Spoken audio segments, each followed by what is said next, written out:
Hi, I'm Chris Plumb, head coach and CEO of Carmel Swim Club. This is the Off the Deck podcast. Off the Deck champions Carmel Swim Club's mission, teaching excellence through swimming for life. Carmel Swim Academy will provide an entry point for more children in central Indiana to have access to life-saving programs. It's true, drowning is the leading cause of injury-related death in children ages 1 to 4 and the second leading cause of death in children 5 to 9. But there is hope. Participation in formal swimming lessons can mitigate the risk of drowning by 88%. We are compelled to use our expertise in swimming to make our community safer and ensure every child has the opportunity to learn to swim. To learn more, visit www.carmelswimacademy.org. Off the Deck podcast is also sponsored by Gain Swimming. Gain Swimming is the gold standard in dryland training. We have our annual clinic in Carmel coming up September 10th through the 12th. To learn more, visit www.thegainnetwork.com/gainswimming. Let's get on with the show. Very excited about today's guest, the one and only Jake Mitchell. Jake is a 2020, I guess we say 2020, Olympian, really 2021. He's a 2020 graduate of Carmel High School. He, in high school, set the national public high school record in the 500 free. He was a national runner-up in 400 free in 2019. He was a Big Ten. He goes to the University of Michigan. He's the Big Ten champ in the 500. He is a biology major, and he probably had one of the most exciting races we saw at the Olympic trials. Probably never I don't know, hopefully never repeat it again. We'll see. But he did the time trial in the 400 free at the Olympic trials to make the Olympics. Quite a unique experience. I think we need to tell that story first, and then we can kind of go backwards from there. But so we're at the Olympic trials. Well, maybe we back up a little bit. Because everyone, I coached you through high school, and then you came home after NCAAs to swim here. And all along we had trained to what, Jake? What did we train to do? Just, I don't know, some fast. Make the team, right? Like, yeah. I remember I said, Jake, what do you want to do at the trials? And you, without hesitation, you said, make the team. Make the team. No hesitation, right? And I felt that energy from you. And then you trained in Carmel. So when you were back home training in Carmel, you're getting ready. How were you feeling during that time? I was extremely motivated. I think it was probably like the most motivated I've been in a while. I think because of the pandemic and everything, it kind of like made us like take a step back almost. And I think that's when I headed back home, I wanted to make sure that from that moment on, there was no doubt in my mind I was going to make the team, and I wanted to make sure that I had done everything I could, and so that when I finished trials, make the team, not make the team, I wanted to be able to say that I would do it all over again, that I had fun, that I trained hard, I bettered myself, and all those kinds of reasons. Yeah. So I would agree. You trained with an unbelievable conviction, and we could talk about that coming up, but you were on a mission, you were on a purpose, doing things in practice that you've never done before. But I think you felt, comfortable in what we did to get you there.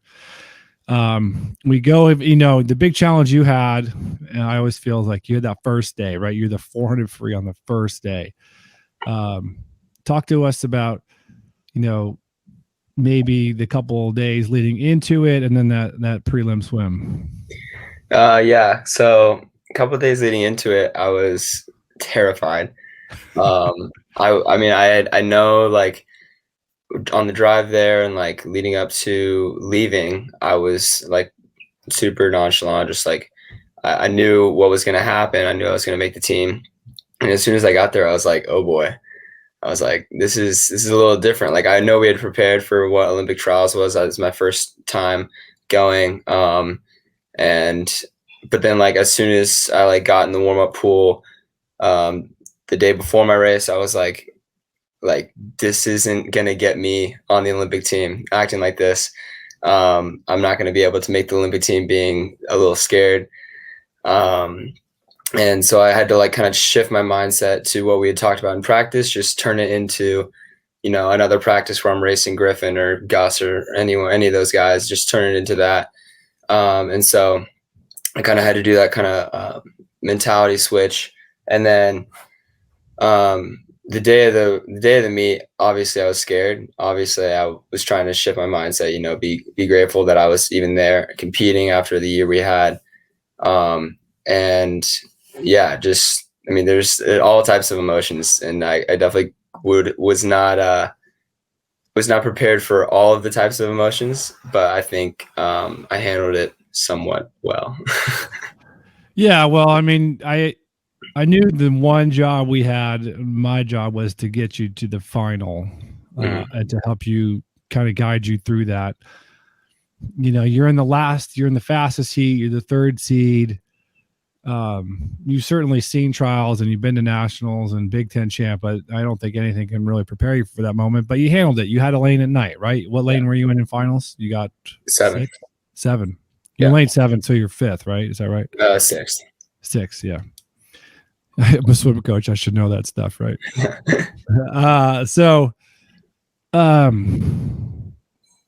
You're in lane 7. You got a shot, right? But one thing I knew is we always thought was this, like, okay, we're top 2, right? Top two. Yeah. It's going to get us on the team. Yeah. And then watching from the stands. I mean, just talk us through that day. You make it back, you're feeling good, and then talk to us about that day in that race. Yeah.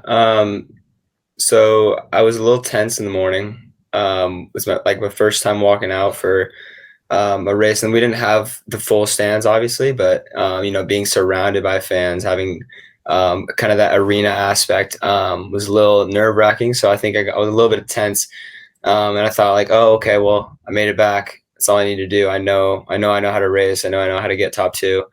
And I mean, leading up to the session, it was more like, okay, well, I could get top 2. Yeah. But then, like, what if I don't get top 2 and this is my best shot? Like, so it was a little bit of that like tenseness coming from a different area. And so I think that's kind of the reason why I was like very tense on the first like 100, 200 of my swim.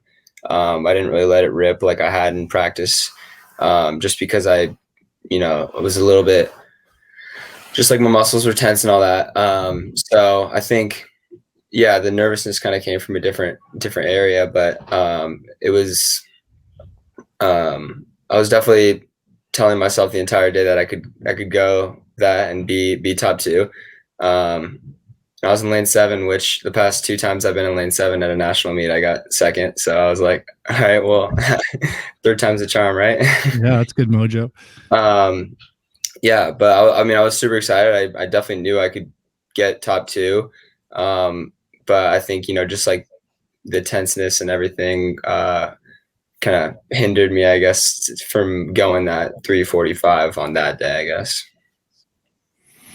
But, with, I don't know, 100 to go, I think you were like in 5th or 6th. Yeah. And then you made this heroic charge, especially that last 50. Mm-hmm. You do get your hand on the wall 2nd. It was such a mix of emotions for me watching it, like, oh my God, he got 2nd, but he didn't get this time. I didn't really know what it meant, but I had a pretty good idea. What was it like for you when you're like, oh, I got 2nd, but I didn't get the time?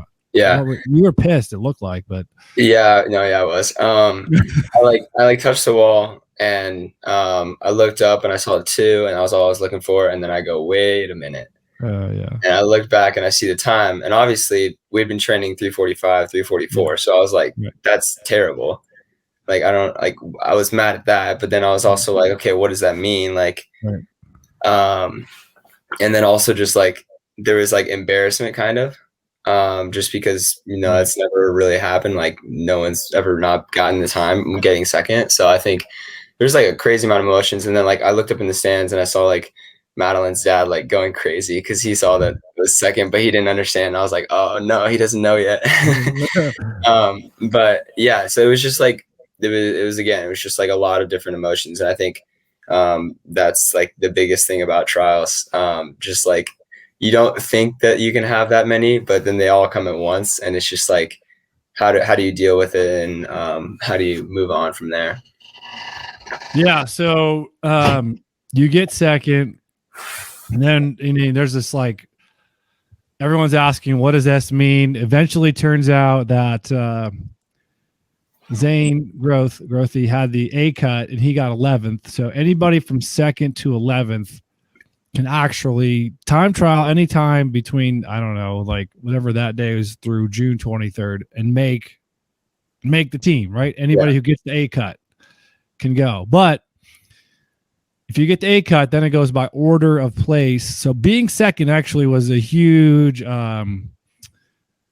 for you, right? Because if you're not second, maybe if you're third, you're like, maybe you don't feel as good. I don't know. But so getting second definitely paid dividends, like helped to get you on the team. So certainly there. But I want to tell this story from my side, and you can tell it from yours. So they say we're going to do a time trial at trials. And I'm like, okay, great. When are they going to do it? Middle of the day? That's not going to work. And they were USA Swimming was great. They're like, no, we're going to do it after finals at the end of the night.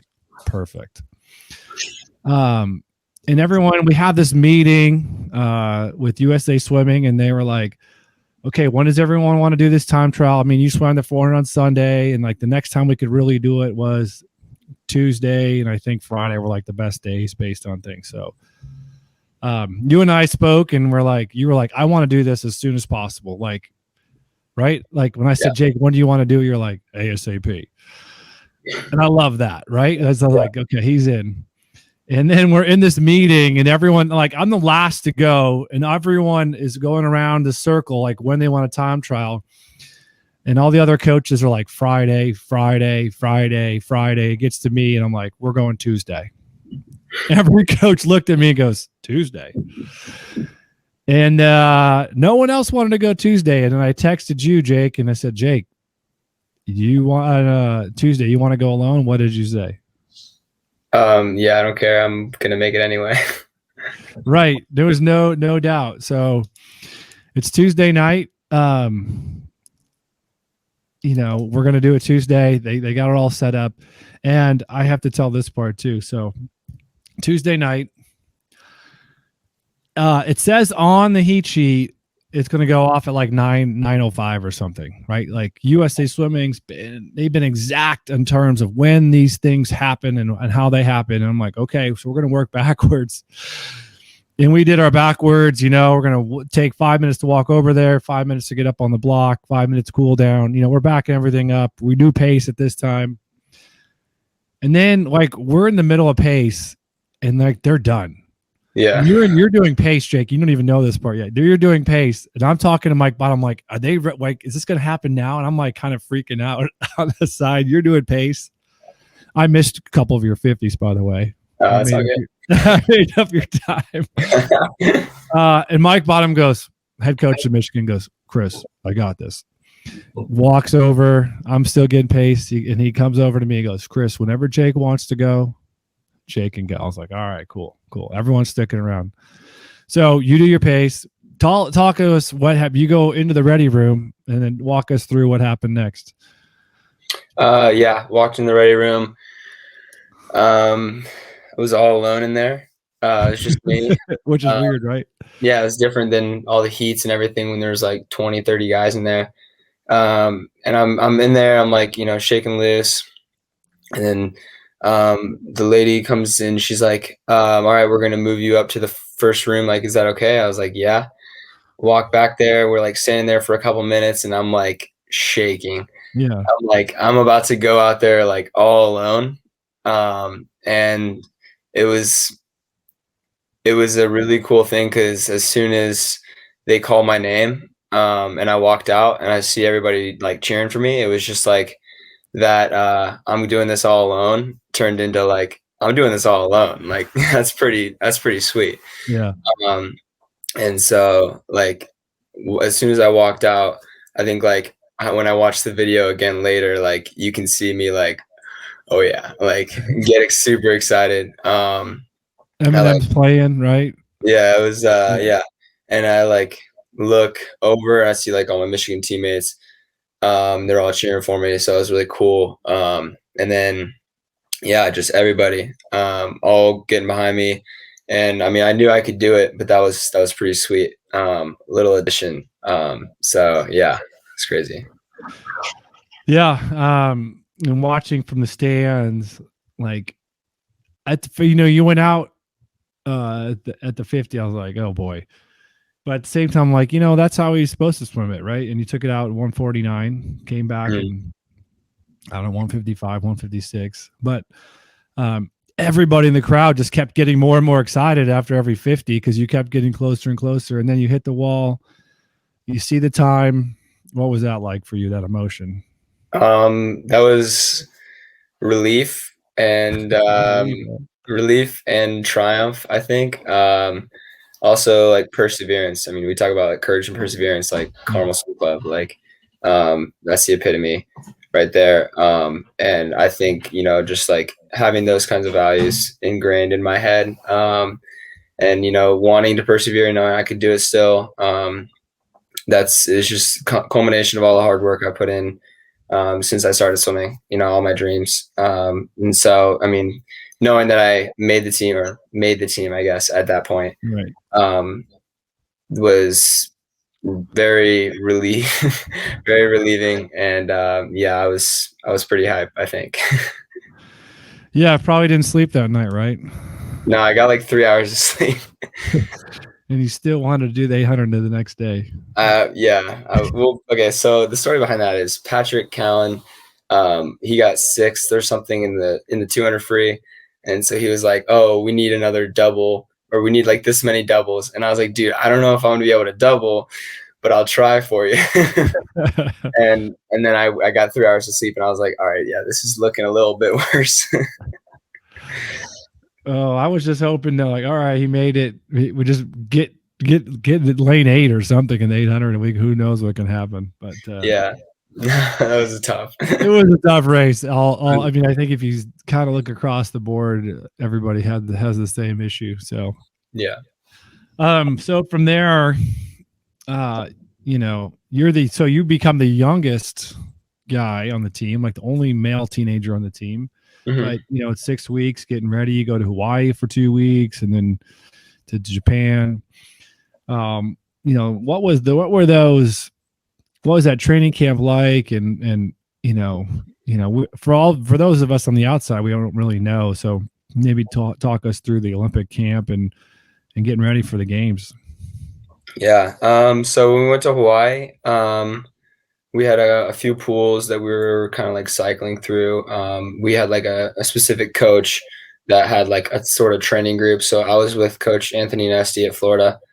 And then I was like training with Kieran and Bobby, and some of those guys. But yeah, so it was really cool. What I was kind of blown away by was like all the recovery things, all the things that we have like at our disposal, like whether that's like diet stuff or like massages, ice baths, stuff like that. Like there's just like everything that you think you need, they can get you, which I think was really cool because I mean obviously I never had that because I mean we were a high school team, like and so like that was just really cool to kind of have that those resources like at our disposal.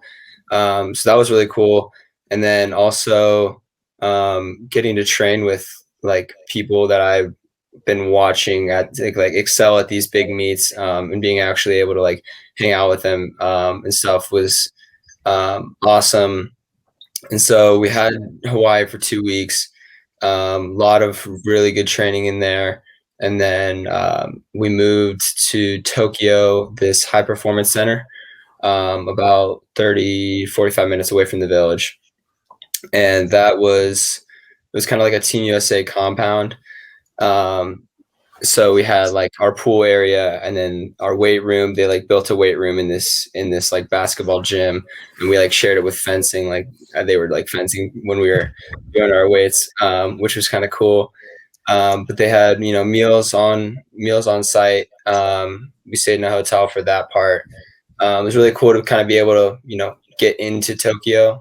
We weren't able to really explore anything, but you get to see the city, you get to train with everybody still. And so yeah, we kind of were just everyone was getting a little bit more specialized like into what their events were at that point. And then once we moved into the village, it was basically just do what you need. The coaches are just there for whatever you need. So yeah, it was a really cool experience, definitely. I think the training camp was um, the most fun that I've had training. I think it's just a month and a half of just grinding with some of the best swimmers in the nation. So yeah, it was pretty cool. I talked to Coach Brent Archie last week, and he talked about he coached Emma Wyatt, and the one thing I think he talked about was just like, okay, I really belong with these guys. Did you have that similar experience? Yeah, I think when people like if people would say like, oh, like you're the youngest male swimmer, I was like, okay, but like at the same time I don't really see myself as that. Like even though like there's guys that are 20, there's guys that are 21, like I see those guys basically as like my age. And so like yeah, there's like older veterans, but like at the same time, like we all belong there. Like we're all Olympian, like we're all teammates. So I mean, I didn't really see a difference in like that. And so yeah, it really felt like as soon as we got off the plane in Hawaii, it was like we're a team, we all belong here, and we could get to work. And we often talk about the power of USA swimming is really in the teamwork and the coaches like coming together and sharing, and the willingness to be, to go above and beyond for your teammates, for your country. Was that way for you? And like, what do you think makes Team USA so powerful and great at these meets at the Olympics? I think it's a culmination of a lot of things. I mean, obviously, we have, like I said, we have resources. We have the coaching staff that is so just amazing in each of their own right, and what they bring to the table. And I just think we have a lot of people that just absolutely love swimming and absolutely love getting better. And I think everyone, when you have that many people in the same area that all commit to a same mindset of we're going to do whatever it takes to be the best in the world. I think that's when great things happen, and I think that's kind of what Team USA embodies. Yeah, it's great stuff, Jake. So now that we've kind of shared, and you go to the games, you make it back, right? I mean, I think you kind of like, people. I mean, the reporters were asking me, "Do you think Jake will make it back?" And I'm like, "Yeah, I think he's going to make it back. I think he can medal. I think he can go 344." Yeah. What was the actual swim, prelims and finals like for you? So prelims was our nighttime. Your guys' morning. So I mean, I just treated it like a final swim. And I was happy that was at night, because I was like, oh, okay, well, I'm normally a better night swimmer. Right. So, I'm sitting 13th right now. Hopefully I can, throw down something that would get me top 8, make an Olympic final. And so I was able to do that. The swim itself, I was a little nervous just because I wanted to make it back, but at the same time, I was like, you like texted me after prelims, were like, you didn't come this far, only come this far. So I think, just understanding that I didn't make the Olympic team just to say I made the Olympic team. I wanted to make a final. I wanted to get a medal, stuff like that. So I think, I was a little nervous, but at the same time, I was like super excited. I was like, I'm at the Olympics. I'm in Tokyo, and it's the same pool as it is at Carmel. So I think I had a really good swim in the prelims. I almost even split it, which was interesting. I think because I did a little bit more like distance kind of work in Hawaii, but I still had a little bit of speed on the end, so that was good. I got to race some guys in my heat. But yeah, so once I made it back, it was kind of like getting ready for the morning swim. We had done some like broken swims during training camp, like in the morning, so that we could like kind of simulate that. But I mean, at the same time, the fastest I'd ever been in the morning was 3:48. So Right. I was like, that's not going to cut it. I need to be faster than that. And I mean, luckily I was. I took some extra measures they gave us, like a list of things that you can do to help get ready for the morning. Got up, took a warm shower, stayed warm. Like caffeine. Caffeine, yeah. And so, yeah, I mean, I was in the ready room. I was hyped out of my mind watching Jay and Chase go 1-2. And yeah, like we kind of had the same walkout as the prelim. It felt the exact same, honestly. And the entire time I thought, I can medal. Everybody in this heat can. It's just a matter of who executes. And I think I had a good race again. I just felt a little bit out of control because my prelim, I felt pretty in control. I was like kind of sitting with them, and then I just like bounced.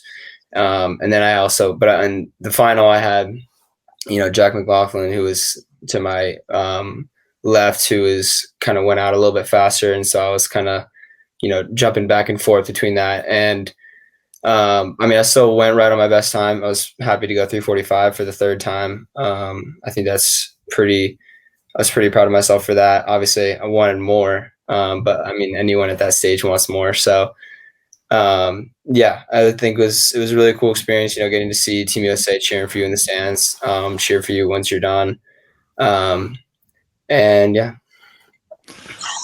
So, what are you excited for? I mean, you got 3 years now. Are you Paris? I mean, are we thinking that? And are you thinking more events? Absolutely, I'm thinking Paris. Yeah, you and I haven't had the chance really to to talk about this because it's been a whirlwind since. But yeah, where's your head at now for that? I mean, for sure, I'm thinking Paris. I want to continue to get better at the 400, at the 200. I want to make a relay. Obviously, just because I was able to swim on a relay in 2019 at Junior Worlds, and that was just so much fun. So I mean, obviously, I'm gonna try to do something like that in 2024. But I think just seeing the absolute best in the sport right now is just like super motivating, because I see like, yeah, I mean, I made the Olympics, but there's another step that needs to be taken. There's multiple steps that need to be taken. And yeah, I mean, I took the time off once I finished my race, and I kind of reassessed what do I want from the sport, what do I want to happen over the next couple of years. And yeah, I'm very excited. Great. Love it. Let's kind of go back in time. How did you get into swimming? I know you grew up in California. What got you into the water at first? So I started swimming when I was 6 in summer league.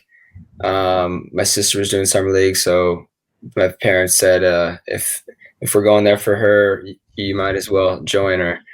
But up until that point, I was terrified of water. I would like cling on to my parents. I would not go alone. And so they made me do it.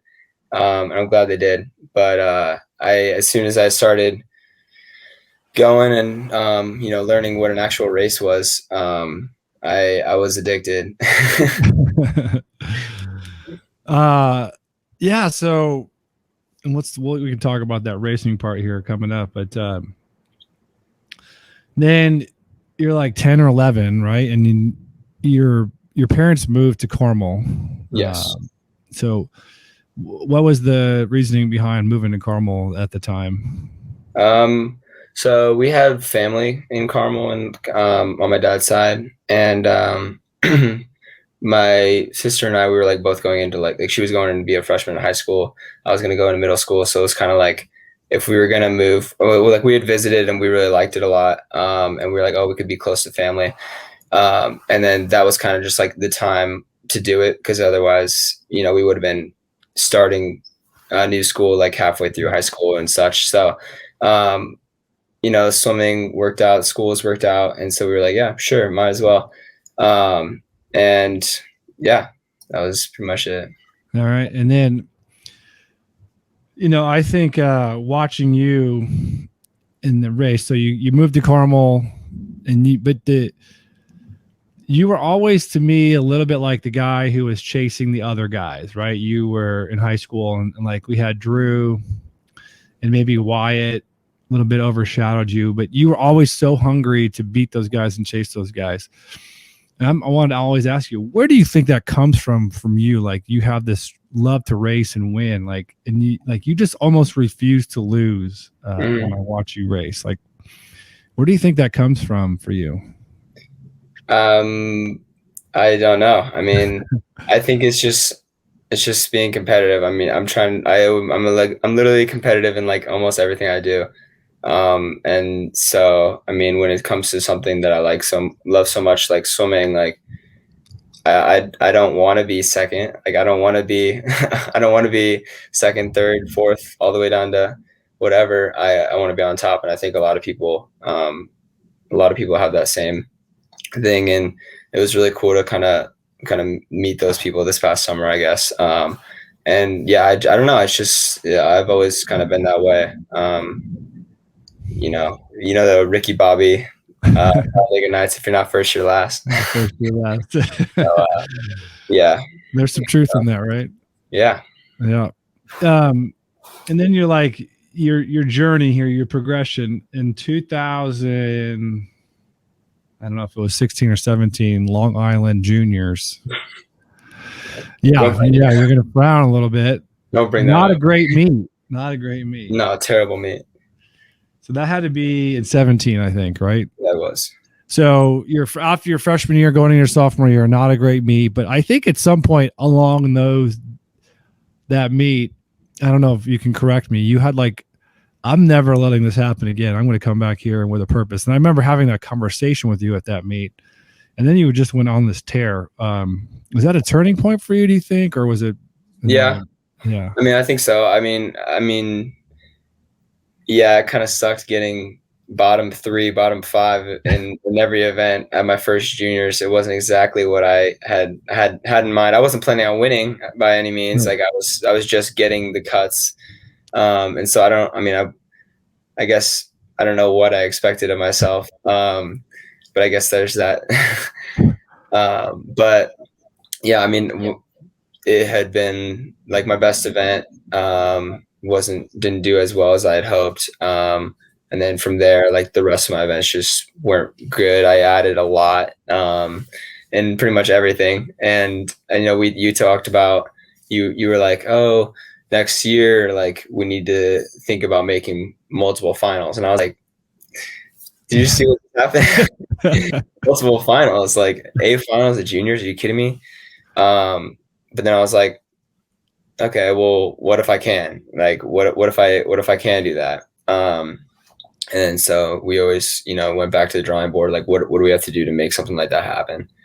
And so, culmination, hard work and everything, determination. And then next year, 2018, we were made almost every final. So, yep.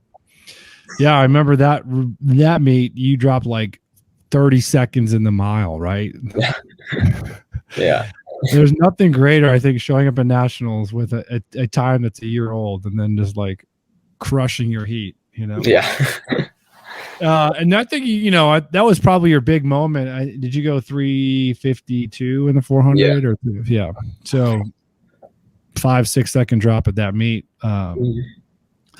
Put you on the map. And then it was like, okay, well, how do we get how do we be top 2 or 3 at nationals in a year later, right? So nationals, you end up runner up in the 400, right? Who is the guy that beat you? You know who that is? Elijah Winnington. Still has you. He's your motivation, right? Yeah. And then but then you get to go to that international experience when you went to World Juniors. Do you feel like now that you can kind of look back and reflect, do you think that may help prepare you for for the games? And what do you think you learned in that international competition? I think I learned stay in your own lane. Just because in 2019 when I first got there, I was like, dude, there's so many different countries here. That's so sweet. And I was kind of they were all doing these weird things, for warm up and stuff like that. And it was just it was kind of distracting, I guess, if you didn't know how to handle it, I guess. So going into the Olympics, I was like, okay, this is nothing I haven't seen before. I'm just going to stick to what I'm doing and what Team USA is doing. And I mean, that's true for literally any other meet. You can go to juniors and see other teams, see them doing stuff and being like, oh, it's easy to get distracted in that. But at the same time, you're there too. They should be distracted by what you're doing. So just, stay in your own lane, do what got you there. And everything will work out. Yeah, and it certainly, you came back, you were on the 800 free relay, got a gold medal, and that's going to motivate you going forward. And I think other people need to realize too, for the listeners out there, how important your teammates are to you. I feel like you're the guy who's always hanging out, pushing people. And I thought to me, you were an incredibly positive influence on the younger people at Carmel. And you didn't have an ego about it. You're like, I told you when you come back, you're going to be, there could be practice. You got 8 kids in your lane long course. Yeah. That teammate side of you that you've always, talk to us about that. Swimming's not just an individual sport, it's a team sport. And you, I think, embody that. Mm-hmm. Yeah. I think I had a lot of help with that and kind of learning how to be that kind of teammate from Drew Kibler and some of the older guys when I was a freshman. We would literally be laughing on the wall in the middle of threshold. It's a time when you probably shouldn't be laughing or anything like that. We found a way to make the hardest stuff fun and at the same time beat on each other and just push each other to our max. And so I think that's kind of where I learned how to do that. And even now, I'm loud when I'm practicing. I'm always screaming. Kieran and I in Hawaii, we were screaming and quoting things during the entire set. And so I think it just takes that one kind of positive person to be loud and be vocal, and that can kind of change the tide for a whole workout or season, I guess.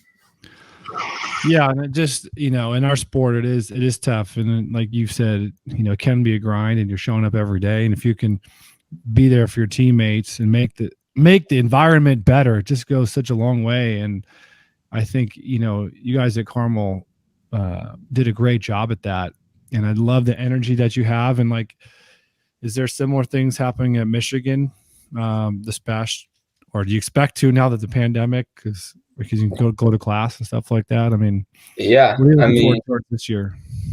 Yeah, I think it's a similar thing at Michigan as well. Last year, that's how we were able to get through the pandemic and everything. Being vocal, staying behind each other, and yeah, getting back in. It was my first time getting back in a while on Monday, but when I did, everyone always hops in the water and does dolphin dives or whatever for the first 25 and is screaming at the top of their lungs whenever they get out of the water. So it's just super loud. But it's fun and it's a good way to get in the water, even if people don't want to. Yeah, and then you get to show off your tattoo, right? Oh yeah. Got it Yep. on the bicep. Yeah, I do. Yeah, I love it. You what you've been waiting for that? How did you know where to put it? Like, what were the decisions? You just like bicep all the way, or are you going back? I was thinking bicep or ribs because I wanted to be able to see it. Right. So I didn't want to get it on my back. But then I heard that ribs are like the most painful thing ever. There was just too many pictures of me this summer like flexing my bicep after, and I was like, I feel like that's a sign. Like I have to get it there. Oh, okay. Yeah, that's great. I love that. I love that story. So Yeah. awesome. Awesome. Well, we're gonna finish with our fun finishers here, Jake. Okay. You always bring it home strong, don't you? Yeah. Yeah. All right. So who in all of history, anytime, any place, who would you like to do a social kick with? Social kick. Yeah. Aaron Pearsall. Okay. What are 3 songs on your pre-race playlist? Pre-race playlist. Ooh. Let's go with Some to Prove. We'll go with, I'll get some variety in here. We'll go Bloodwater, and we'll go